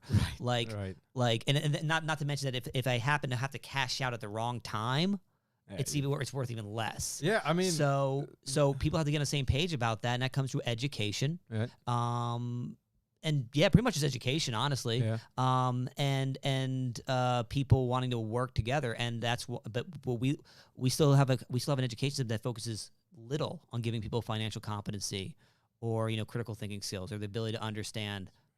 Again, am I spitting myself? What is it? I don't know. It's a little schmutz. I don't. You were on a roll, but I'm like, as a buddy, I can't let you keep doing it. We're live on television here. But that's my feeling about it, is that it's probably going to still be enforced. We'll always have fiat, and I think people will end up. I think unless somebody, some company, private company, comes up with a way of making crypto manageable and secure in a way that even like basically it's like having Venmo on your phone. Right. Like you feel like, okay, this stuff is backed. I can exchange it at the click of a button, and I don't have to worry about it getting lost or stolen in a way that I can't retrieve it. Right. Unless someone figures out a way to do that, then yeah, we'll pretty much always have a fiat currency. Yep. I honestly, use. with the tide so for cryptocurrencies. Yes. Yeah, I think I could in 10 years see the U.S. government adopting Ethereum's USDC as the U.S.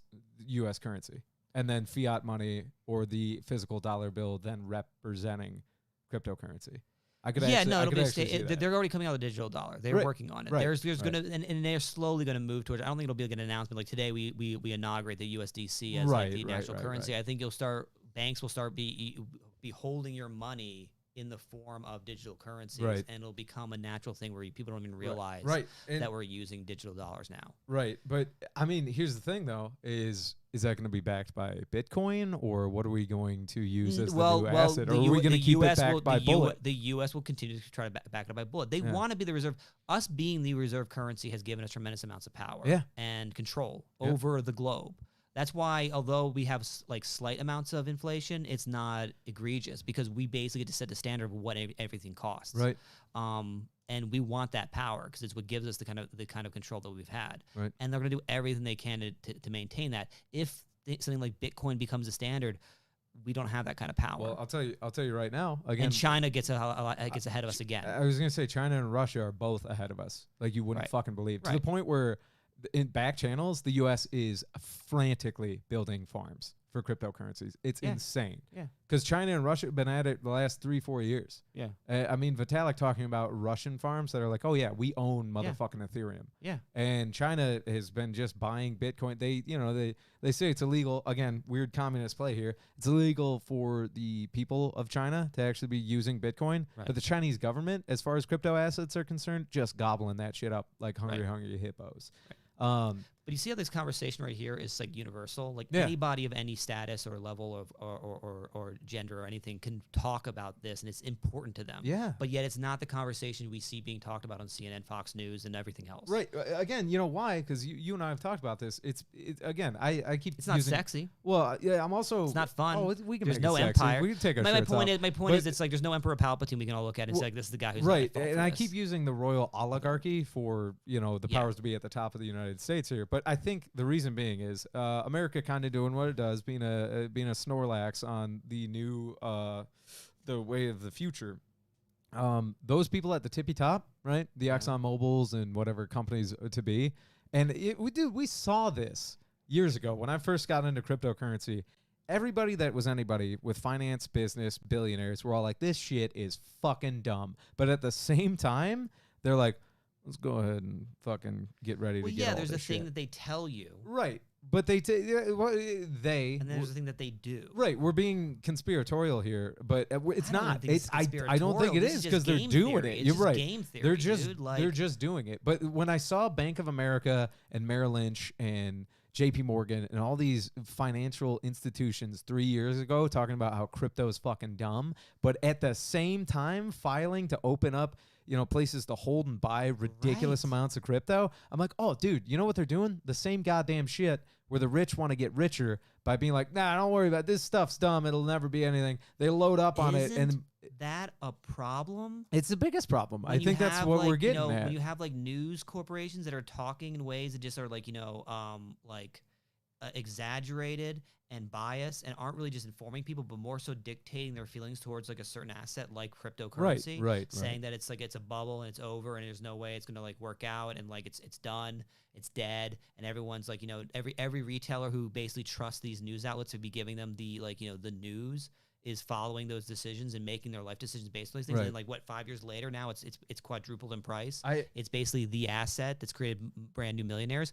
I'm not saying that like, we should teach people to be responsible and do their own due diligence, but it's Right. bothersome to me that like the news when I watch, and I haven't watched the news a lot, but I was at my father's last month watching CNN, and just the amount of like color commentary and opinion that is spliced into every single moment from these anchors who are supposed to be giving me the news. right. It's mind blowing. It would be TMZ dopamine. It used to viewing, be but- like the anchor, or at the very least, was still kind of like the moderator and would just kind of sit Right, there right. and bring on talking heads to yell at each other. Yeah. But now I have like the actual anchor Right. explain to me what is like telling me the way I'm supposed to perceive these events. Right, and right. what it means for this country. Right. And me being like, that is not your job. See, I want the facts. 100%. The mainstream media like that. Any show that isn't just tell me what's going on, but if you tell me What what's show going is on, to tell me what's going on?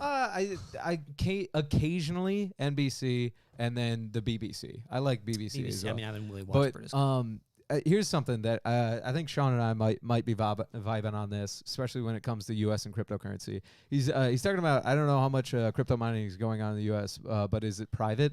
A lot of it right now is, but no, the federal government and the Reserve and the Treasury Department are now just like, oh, fuck. Like, they had an oh, fuck moment in 2020, and then into 2021, the federal government is desperately being like, oh, shit, I think we snoozed on this. And then he says, the American way to do crypto isn't for the government to mine, it's us. And here's the thing, Sean, I 100% believe that time and time again, what saved America a lot more than anything is the grassroots movement. The us peasants of America being like, fucking goddamn it, we have to bail out the dumb fuck billionaires again. And I think you're gonna see enough retail investment in crypto from your common American that it drove our government to fucking go into overdrive, to not be left behind in the crypto world. And as much as I want private mining in this country to be a thing, it'd be terrifying if Apple or Tesla were the only things that were the megacorp really getting the government by the balls by being in crypto more. They already have by the balls. They're already creating policy. For sure, but they're already twisting. Imagine having somebody by the balls parabolically. Yeah, I know. Well, that's pretty much where we're headed now. Like, and I don't think it's on the horizon in a way that the government is surprised by. I think they foresee the fact that like cryptocurrency is going to become a very valuable technology. Yeah, it's the government, guys. Yeah. Telling us, the American public, that crypto is a fad and it's not worth getting into. And literally all that stuff. something my banker told me 3 years ago. But the government kind of shoehorning that and trying to like get that into the American viewpoint and like psyche is literally the same type of thing as when COVID was getting like popping and everybody was like, oh no, COVID, and people were like, oh, we gotta buy masks, and the government was like, don't buy masks. They don't help. Don't wear a mask. Right. It doesn't help. And they flip because they needed Right. the masks for hospitals. Yeah. But they didn't just say that. Yeah. Right. So they tried to convince America that masks don't help. Yeah, Zach and I talked about this. Right. The CDC coming out saying you don't need a mask. instead of just saying, "Hey guys, we don't have enough masks and we need frontline workers to have them, so please like do the best you can." And then they're like, "Make a mask out of a t-shirt." I'm like, "Yeah, fuck you guys. Just say you don't have masks." But see, that's my point. Like, how do you even know that now their excuse for why they didn't even say they initially said don't wear a mask is even accurate? Like, if they're already proving that I lied the first time, and now here's the truth, how do you even trust the second time when they say, okay, we lied the first time, but now we're telling the truth? I can answer this one for Yeah, go for it. The main here, let me. So this isn't the first time this has been brought up. I've had some Discord buddies bring the same thing up about the mask stuff, and it's like, if they lied the first time, how can you trust them the second time? Yeah. Here's why. Because the Korean government, Japanese government, all these governments that aren't American governments, and it's built into the culture there that during flu season, not COVID, during flu season, if you're sick, or even just sick in general throughout the year, and you know it's a contagious sickness, or even if you don't, you put a mask on when you go outside because you're going to be on a subway, you're going to be near people, and you don't want to get them sick. And it works. Like, it's a tried and true method to keep other people sick. I can tell you, or keep other people from being sick, because I know for a fact that while I was wearing a mask and going out into the world during the pandemic, if I went to the store or whatever, I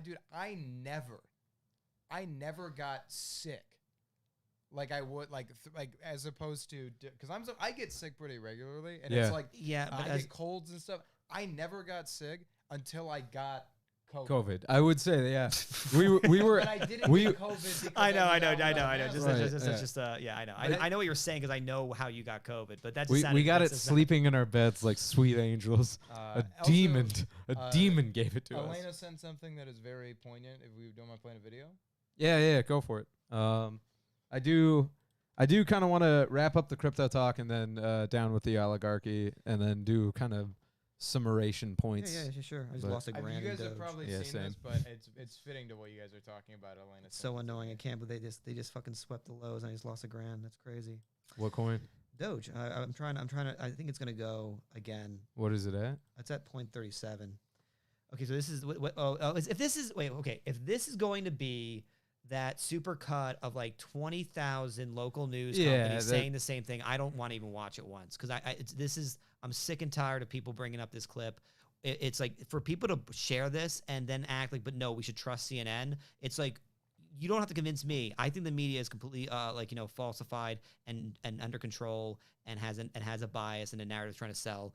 What are you going to prove with this? Like, this is also it's just for the viewers and okay. With what you guys were If you haven't seen this before, most local news stations are owned by the same they all have the same script. It's the same fucking script. Hi, I'm Fox San Antonio's Jessica Headley. And I'm Ryan Wolf. Our greatest responsibility is to serve our Treasure Valley communities, the El Paso, Las Cruces communities, Eastern Iowa communities, Mid-Michigan communities. We are extremely proud of the quality, balanced journalism that CBS 4 News produces. But we are concerned about trouble and irresponsible, one-sided news stories plaguing our country. The sharing of biased and false news has become all too common on social media. More alarming, some media outlets publish these same fake stories without checking facts first. The sharing of biased and false news has become all too common on social media. More alarming, some media outlets publish these stories simply aren't true without checking facts first. Unfortunately, some members of the media use their platforms to push their own personal bias and agenda to control exactly what people think. And this is extremely dangerous to our democracy. This is extremely dangerous to our democracy. This is extremely dangerous to our democracy. This is extremely dangerous to our democracy. That's all I say. Yeah, it's local. This is extremely dangerous to our democracy. This is extremely dangerous to our democracy. This is extremely dangerous to our democracy. This is extremely dangerous to our democracy. This is extremely dangerous to our democracy. I'm just saying this video doesn't scare me in the same way that I think people are like, oh my God, they're saying the same thing all over. I'm like, yeah, of course they fucking scare me, but are. it does a great job of pointing out that these are networks that obviously have certain narratives that they are trying to push. So let's wrap. If we can't go, I just want to get it out there. In the same way, I look at it like the same way if I look at McDonald's, right? Yes. You want to get that fucking cheeseburger in Michigan, you want to get it in El Paso. It's going to be the same fucking cheeseburger. This news segment is the same fucking cheeseburger. It's just the McDonald's news network. Right, but I don't go. I mean, the only consistency I want from my news is unbiased facts. Like, it's not like I expect. I'm not. I shouldn't. Well, who's to say that script isn't an unbiased fact they just put out there? I mean, in a way, it mean, is it's fact simply probably by the fact that fucking what they not, are saying but I'm is saying literally it's what Fox they are News. doing. We already know Fox and CNN are That's Fox, but some of those are others. Some of those are CNN. Like, I mean, some of those are NBC. Like, no, they were Fox and Fox affiliates. oh, they're all Fox affiliates. Okay, fine. So Yeah. that's just one. That's one conglomerate sending the news down. But it could be other. But other news stations do similar Dude, things. CNN does the same thing. NBC does the same thing. Absolutely. What was his name? One of the guys who was like the leaders on Project Veritas. I sent you these links. Yeah. Did you watch them of him recording of the undercover recording with a CNN tech who was talking about basically like how they were spending the entire year making sure they could get Trump out of office. Yeah. That they were Yeah. trying to show Yeah. more Asian violence, but it was Yeah. always black people attacking them. Right, They didn't want to. right. They didn't want to like disparage black Yeah, people. yep. Those I do videos wanna say right you can't now- watch those videos anymore I- because he got banned from Twitter for posting them. I believe it. And here's the thing. I don't disagree that mega news corporations have a agenda they're trying to shove down people's throats. I've That's never not good disagreed though. with it. But that's no, not it's good, not. and that's part of the problem. And it's all driven by money. Mm-hmm. Why? I mean, I guess my point is like, what is the? You can tell yourself that CNN genuinely wants to make sure the country's going in the right direction, and that's why they're trying to disparage Trump as much as possible, and then prop up Biden. But like at the end of the day, it's just like they are still making money off of these agreements. They're still making money off of who gets into office. Trump didn't want to play that game. He definitely hated the media. So is it impossible that maybe they're like, well, this guy doesn't play ball, so we'll put the other guy in the office if we can. Maybe I will say this. Yeah, probably. Especially now in when we see Biden is finishing the wall that Trump started. Right, He's right. reopened up the quote unquote concentration camps that Trump kept operating after the Obama presidency. Yep. And what was the last one he just did recently that Biden did? Oh, I heard about it. You're talking about the politic, and the thing is, I was never blind to the fact that politics is politics, and from Clinton to Bush to Obama to Trump, like it's politics. Now to Biden, I'm like, yeah, same through line, never changed, because it goes back to the same mega bullshit we've been talking about. Here's the thing, especially with Trump, he was just kind of a hateable fuck. That he was an easy character. Yeah, he was a he was heel. an He was a heel. asshole. He played the heel. Yeah, exactly. He literally took everything he learned from WWE and applied it to politics. Exactly, man. And I'm like, is it popular, and will it get some people going? Absolutely. Yeah. WWE gets some people going, but at the same time, monstrous kind of human being who I'm like, legitimately, for the other parts of The Office, there's reasons I he think was they're gone. all monsters. I really think for most. sure, I mean, for sure. honestly, I like Obama a lot, actually. Yeah. But I will also admit that a lot of that is me embracing his charm. Yeah. I don't know enough about his politics to suggest that he's like any better than any other president. Right. He definitely killed a lot of people with Terminators. So Yeah, he like, did. there's- He ordered more drone strikes than Right. anybody. right. Yeah. So it's like Yeah. I can't say unequivocally like he's the more human of the presidents. No. And here's where, again, like that melding factor where you like the same through line, and why I'm like, yeah, we've been talking about money being it, and the puppet masters in charge is like, dude, there is a reason that they kept them killings going. The military industrial complex. There's a reason, the football that's literally the nuclear football that's handed off, but then this is how we play ball. Like the outward appearance, very different between president to president. But what is actually going on still? I'm like, come on, man. Bill Burr even made the joke years ago. He's like, your day-to-day is not going to change too much. You're still getting butt fucked, but in similar ways. But I will say there's a social, the social setting, vastly different. And we've gone into that before, and we can get into it later. But I do want to kind of go back to what you were talking. You're percolating. What you got? I'm listening. Okay. This is how I listen, believe it or not. Yeah, I appreciate that. But kind of going into, you brought up Biden keeping the wall going, keeping the camps going, all that stuff. I'm like, yeah, man. You know why? Because it's business, and it's the same businesses. But that's not how people talked a year ago. Right? No, that's not what Times Magazine was selling to us I'm 2 not years saying, ago. I'm not saying that they put a different coat of paint on it, but they hated Trump for 2 reasons instead of 1. And it's like the through line, like that was easily hateable. They're like paint him into that, and then the second one being his social stances that people fucking hated and who he was as a person. no one knows who he is as a person. Yeah, We he's a don't know. fucking We psycho. don't. I mean, he's a narcissist who clearly enjoyed like attention and really got off on like the kind of Twitter hate he would create. I mean, there's an argument for that, but really none of us know him personally. People who talked about him basically said like, yeah, he doesn't even really want to be president, but he does not like to admit he's wrong. Right. He That's a dangerous. zones that's out a lot. Dangerous person to have in the presidency. I would argue that Biden would probably be zoning out during meetings too, different though. reasons. It might not be But for different reasons, Yeah. and it might not be as obvious. Like Trump is insanely like present in the sense that he probably didn't hide the fact that he wasn't listening. No, he's fucking nuts, man. Right, And And that's what I'm saying. It's not much. Like it's just like I said, we clearly haven't even made that much of like, going from Trump to Biden was more of a lateral move than anything. And for people to act like our country's in any better of a position because of it, to me is just you trying to believe in some sort of bias. I think we're still, if anything, the policies that have been brought up and the continuation of so many things that were started by Trump and started by Obama shows that we're still in the same spot we would have been in no matter who was in office. Rough shit right now. And I think we're still in a pretty good spot though compared to most countries. It's just that we have to start I would like to see us make moves that are getting us in the right direction. I'll say this much. How the once the pandemic is handled, whatever the fuck that actually means, because whether it's not everybody gets vaccinated, how we open it up, the 14 months after that is going to be very, very critical for how this country stabilizes or not. And what scares the shit out of me, and we're coming down to the last 12 here, so maybe we'll save it for next week, because probably an obstacle I wanted to get into you with is just mass shootings coming back in a big goddamn way. I'm here for it, man. Yeah, I know. We can talk about this one next week, because what scares the ever-loving shit out of me is the pandemic, the lockdowns, all that was fucking nuts. And there was crazy stuff going on, right?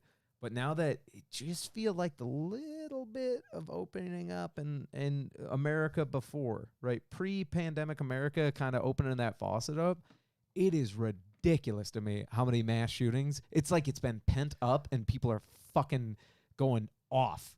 And like the valves opening up, and I'm like, yeah, you might see a renaissance boom, but I think you're also going to see that fucking carnage boom as well.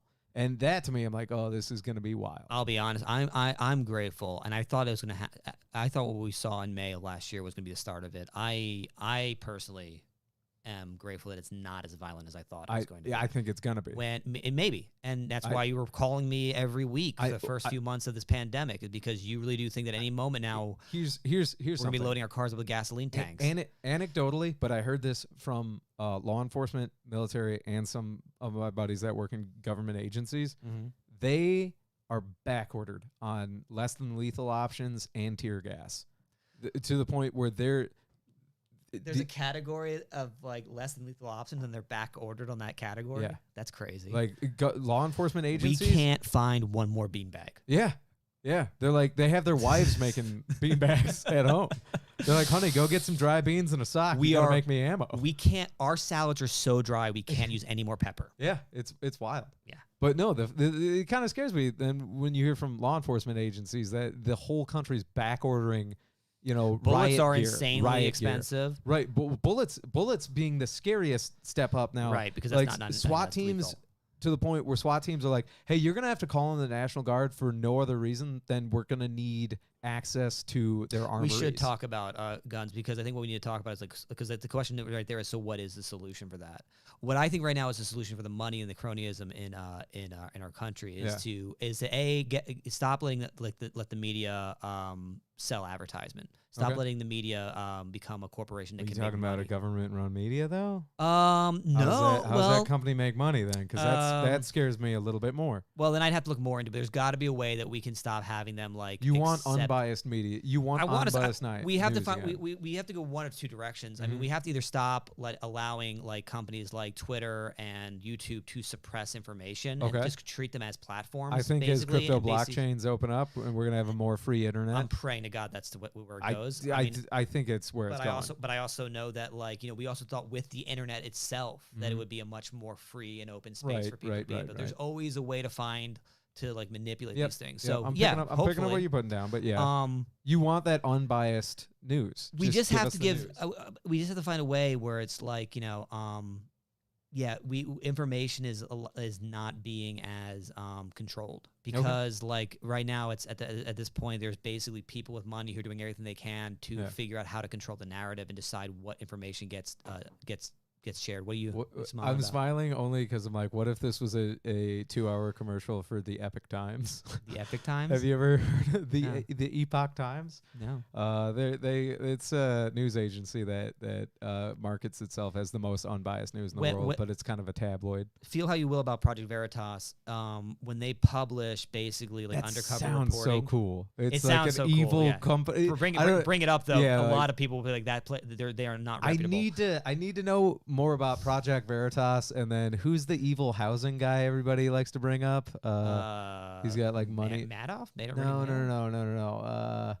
Whenever people are like, "Oh, this guy's got money or influence in it," don't know. Shit. I don't know. Tim Pool always brings him up. I don't. There's Project Veritas, and then some. Either way, guy, when the guy behind Project Veritas posts like legit undercover reporting, and then not only does that get suppressed, but he gets banned from the platform. It's just nothing more than a sign of bias. You see that? Epoch Times is awesome. It's a conservative rag. It's a total shit rag. Exactly. They're like, we are unbiased, and then you read it, and you're like, this is a fucking rag. Every news source is biased, and that's another thing that annoys me. And I mean that for both humans left and right. But philosophy, humans are biased. Well, Whoever's because writing it's is going to be because biased. the only way you get clicks is by creating rage and outrage. We do not. Social media is proven anger, outrage, and we're not a offense. We're not a culture that is lifting up like discussion, like thoughts, ideas, and like just critical thought. We're all about like, are you morally outraged? Does this bother you? And that sells, but it's not helping. And maybe at the end of the day, like it won't matter because we'll live in a country where like, there is like the super rich and the rest of us are living like, meager lives, but comfortable ones. But as someone who's seeing a lot more, possible financial freedom through crypto and stuff like that, I'd much rather be somebody who can like move move outside of my income bracket rather than being stuck there and just have to appreciate what you got, because that is kind of the communist way. But it leads to it leads to even more crime, more inequality, and more suffering. If you guys are looking for talking points next week, I would love to hear what you guys got to say about Navalny and Russia. He's starving to death right now. We can talk about him and guns. He was just a poet, right? And that they're just like, we don't like what you're saying. And he's been trying to take Putin down for like the last 3 or 4 years. Right, but through poetry, right? No, he's been doing like he's like genuinely doing all sorts of shit. I mean, he's really coming after him. Putin hates this guy, man. He's tried to kill him multiple times. Yeah. It's the guy they Why hasn't he just killed him? Why is he just in a cell? Because I think at that point, if you out and out kill him, then he becomes a martyr to the cause. And but he's dying right now. I know. He's almost dead. He's basically. Is he hunger striking? Yeah. Oh, okay. No, I mean, dude, he's kind of the Russian right Gandhi. now. Have you guys looked at the news? I heard he was hunger striking. Is he actually dying? Like he's under the medical attention of Putin's guys. Oh, then he's fucked. Yeah, I'm like that. They're like they put out a thing that says somebody made a statement. It was like, if you want him to actually get better, let another doctor see him, like outside doctors see him, and then like Putin's guys were like, don't worry, we'll make sure he gets the best medical attention. Yeah, he's being seen by top men. Yeah, Who? Exactly. Top. I'm like, this dude man. is going to die. The